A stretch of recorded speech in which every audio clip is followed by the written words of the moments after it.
बोले एक व्यक्ति ने अपनी वसीयत लिखी कि मेरे मरने के बाद मेरे धन का विभाजन इस तरह से कर दिया जाए। कैसे?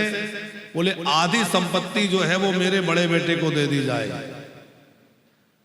चौथाई संपत्ति मेरे छोटे बेटे को दे दी जाए और पांचवा हिस्सा जो है वो मेरी बेटी को दे दिया जाए। अब वो व्यक्ति जब दिवंगत हुए, उनका भोज भंडारा हुआ, पंचायत जुड़ी और बोले भैया वसीयत के हिसाब से बंटवारा करो। तो पहले तो ये देखो कि छोड़ क्या गया है, इसके पास था क्या। शायद राजस्थान की घटना होगी। 19 ऊंट थे उसके पास। कितने? तो बोले लिखा है कि बड़े बेटे को आधा दे दो, तो पहले तो 19 का आधा करो।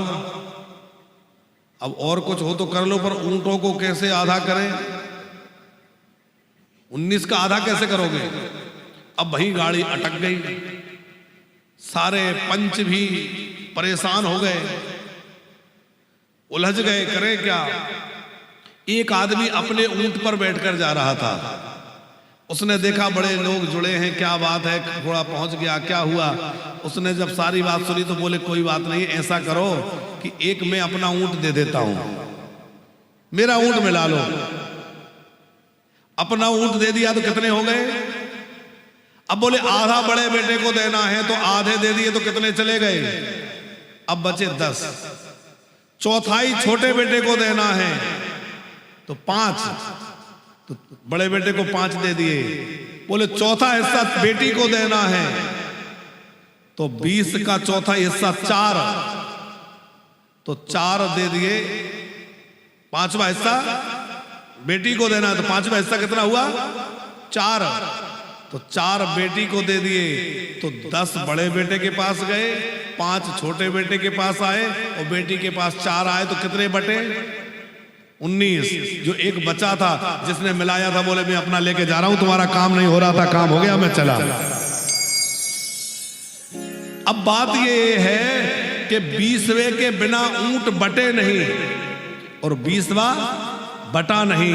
वो 20वां ऊंट क्या है? बोले वही परमात्मा है, वो खुद कुछ करता नहीं और उसके बिना कुछ।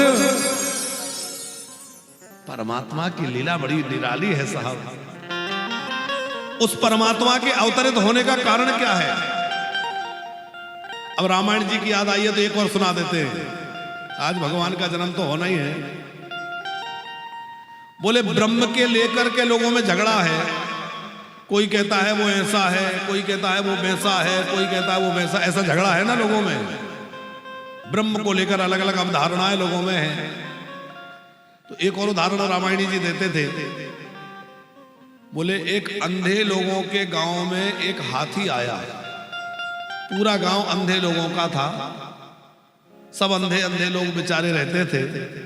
हाथी की घंटियां सुनाई दी तो दौड़ के आए, भैया क्या है क्या है? महावत ने कहा हाथी है। बोले हमें देखना है। महावत ने कहा कैसे देखोगे, तुम्हें तो आंखें ही नहीं है। वो बोले हम छू के देखेंगे। बोले देख लो। हाथी खड़ा कर दिया उसने मैदान में, चौराहे पर हाथी खड़ा है, सब देख रहे हैं। किसी ने पूंछ पकड़ के देखी, किसी ने कान, किसी ने सूंड, किसी ने पैर, किसी ने पीठ। बोले देख लिया? बोले देख लिया। जाएं? जाओ। सब आगे, हाथी आगे बढ़ गया, महावत चला गया। अब मीटिंग हुई।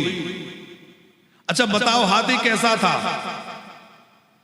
तो जिन्होंने पैर पकड़ा था वो बोले हाथी जो है वो गोल गोल खंबे की तरह होता है। जिन्होंने पूंछ पकड़ी थी वो बोले ना, लाठी की तरह होता है। तीसरा जो कान पकड़ने वाले थे वो बोले दोनों झूठ बोल रहे हो, मैंने खुद पकड़ के देखा है, वो अनाज साफ करने के सूप जैसा होता है। जिन्होंने पीठ पे हाथ रखा था बोले हाथी ना ऐसा होता है ना वैसा होता है, हाथी तो एक चबूतरे की तरह होता है। अब आप बताओ इनमें झूठ कौन बोल रहा है और सच कौन बोल रहा है? सच तो बोल रहे हैं पर अधूरा सच है, ये पूरा सच नहीं है, अधूरा सच है। अलग अलग दल बन गए, पूंछ वालों की टोली अलग, पैर वालों का दल अलग, गांव में कई अलग अलग दल बन गए। हफ्ते 15 दिन बाद वो महावत हाथी लेकर लौटा, फिर घंटी बजी, फिर लोग दौड़े, फिर कहा कि देखना है। महावत ने कहा उस दिन नहीं देखा था, बोले उस दिन देखा था इसीलिए तो अब देखना है, झगड़ा हो रहा है। सब बात रखी।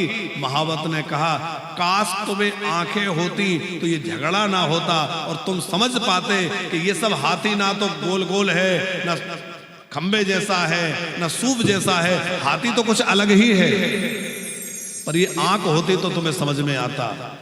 उसी प्रकार जो परमात्मा के विषय में जिसको जितना अनुभव में आ गया, जिसने जो समझ लिया, वो कहता है वो ऐसा है, वो ऐसा है, वो ऐसा है, लेकिन ना वो ऐसा है ना वैसा है। जब ज्ञान के ज्ञान नेत्र खुलते हैं और दृष्टि मिलती है तो पता चलता है कि वो कैसा है भैया, वो तो कुछ और ही है।